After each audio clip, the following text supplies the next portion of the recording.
Nacho man, yeah. I got to be a Nacho man. Got to be a Nacho man. I got to be a Nacho man. Welcome, Vault Dwellers. My name is Nacho Bidness, and today we're going to do a little camp tour. I am currently located just a little bit to the southwest of the Whitesprings, and you can see it's my icon there is kind of just outside that little snake emblem on the map. This has been a pretty good location to be living at.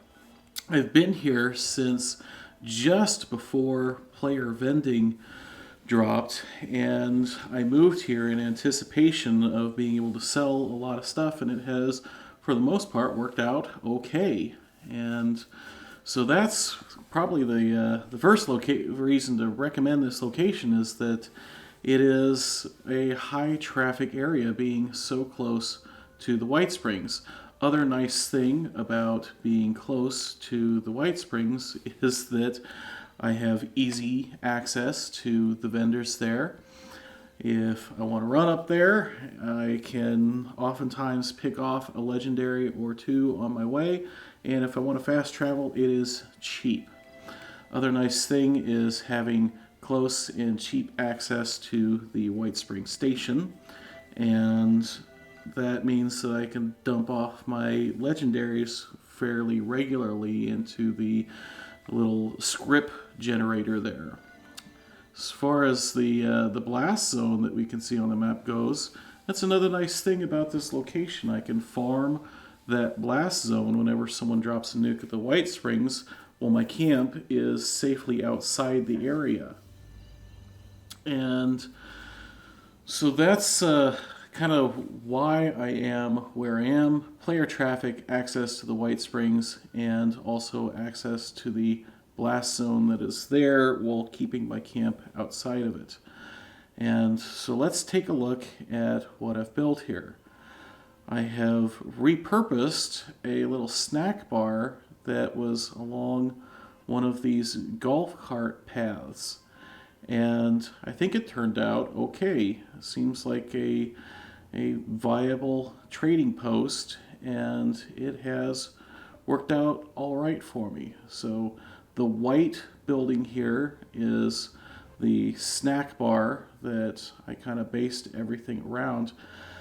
Unfortunately, I was not able to get the vending machines to actually go inside the snack bar, so they just sit out front here. I was a little disappointed by that, but ultimately it's okay. Just take a quick turn around the back here. I was not able to drop my camp in such a place that I could encompass the far side of the cart path for my little motel and garage, and also encompass the open water here for water purifier, but that's really okay at this point. Purified water doesn't really sell for quite enough for me to bother with it too much. Got all my crops around the back here. Of course, my standard adhesive farm of a couple of mute fruit, a small water purifier, and corn and potatoes means that every time I come home I can just make myself some adhesive. There's also some plants around here that I can make food for myself without actually having to have them be part of my camp budget. Got my cooking station over here, and when I was planning this out, I thought that players would probably hang out in your camp for a little bit when they came by to shop. So that's why I put up this little motel. It's got a couple of rooms that you can come in and get your well-rested perk. And as it turns out, players tend to zip in and just take a very brief look at the inventory in the vending machine and then move along. So I think that if I had to do it over again, I would not spend the budget that I did making that motel section. I do also have a little garage here that is someplace that people do spend quite a bit of time. People may not want to sleep in my camp, but they do tend to come running through here and scrap their junk and like to have easy access to a stash box. So we've got our little terminal here that reminds us of all of our daily quests. I put that out front basically as a courtesy to other players. I also often drop some ammo or some Molotovs or something over here just as basically a way to say thank you for coming by. So just leave some cheap freebies around. I have replicated my door build from my last camp where I can walk through, and it's got the decon arch that's only on temporarily. I did have to kind of fudge this corner a little bit. It's not quite as complete as I would like, but that light really interfered with me putting a complete wall up there. So got my little bare bones bed, my access to my stash in here, as well as my camp, object, and terminal and generator. I like having these things inside and inaccessible to other players. It's not as much point to it now that other players cannot attack your camp unless they are hostile to you, but creatures can still attack your camp, and this decon arch is still ridiculously expensive to repair when it comes to the fluxes that it requires to repair it, so I prefer to keep it inside. Same with the fusion generator. It takes a lot of nuclear material to repair that if it gets damaged, so it's better off indoors.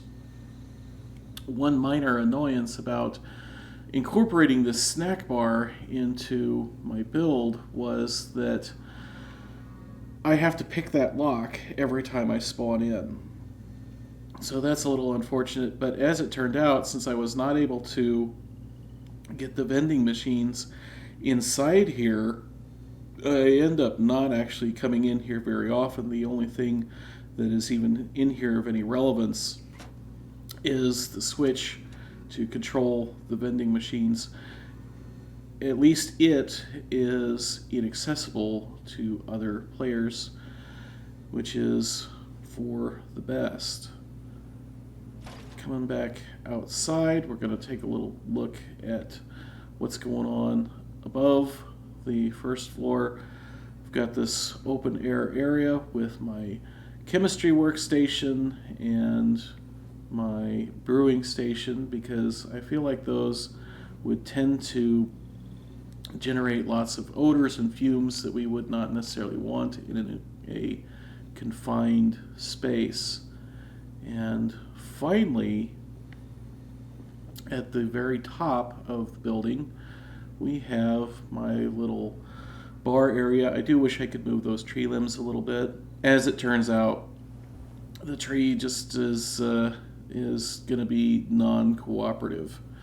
And finally, I have my little stage here where people can come and get their well-tuned perk. I would like to imagine, for roleplay purposes, that people could hang out up here, maybe stand and watch the band, or even possibly dance. But it is a fairly small space, as things in this game do tend to be, because the very limited build budgets.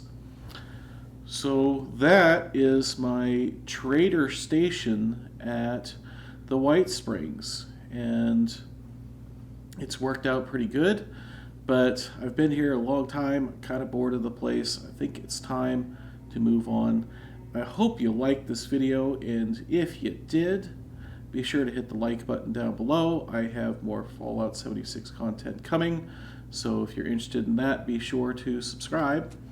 If you did not like, before you hit that dislike button, please leave me a comment telling me why you didn't like, so that I can try and do better for you next time.